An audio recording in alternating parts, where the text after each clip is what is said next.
ராமநாதபுரம் மக்களவை தொகுதிக்குட்பட்ட முதுகுளத்தூர் சட்டமன்ற தொகுதியில் பரப்புரை மேற்கொண்ட அதிமுக வேட்பாளர் ஜெயபெருமாள் அதிமுக ஆட்சி காலத்தில் வழங்கப்பட்ட நலத்திட்டங்கள் திமுக ஆட்சியில் நிறுத்தப்பட்டுள்ளதாக குற்றம் சாட்டினார். இது குறித்தான விவரங்களை நம்முடைய செய்தியாளர் ராமமூர்த்தி வழங்க நாம் கேட்கலாம். ராமமூர்த்தி, முழு விவரங்கள். நிச்சயமான விஷயம். அதாவது அம்மா ஆட்சி காலத்தில் வழங்கப்பட்ட நலத்திட்டங்கள் அனைத்துமே திமுக ஆட்சி நிறுத்தப்பட்டுள்ளது என அதிமுக வேட்பாளர் குற்றம் சாட்டு.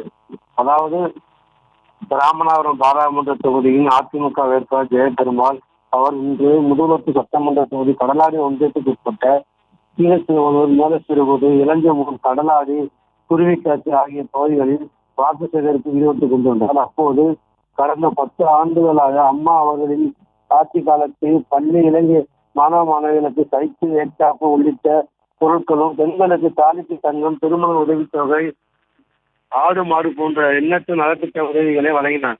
ஆனால் தற்போது உள்ள திராவிட முன்னேற்ற கழக ஆட்சியில் 3 ஆண்டுகளாக எந்தவித நலத்திட்ட உதவிகளும் வழங்கப்படவில்லை. அம்மா அவர்களால் வழங்கப்பட்ட நலத்திட்ட உதவிகளும் திருத்த வைக்கப்பட்டுள்ளது என்று திராவிட முன்னேற்ற கழக ஆட்சியை பற்றி குற்றம் சாட்டினார். விரிவான விவரங்களுக்கு நன்றி ராமமூர்த்தி. செய்திகளை உடனுக்குடனும் துல்லியமாகவும் தெரிந்து கொள்ள சப்ஸ்கிரைப் பண்ணுங்க.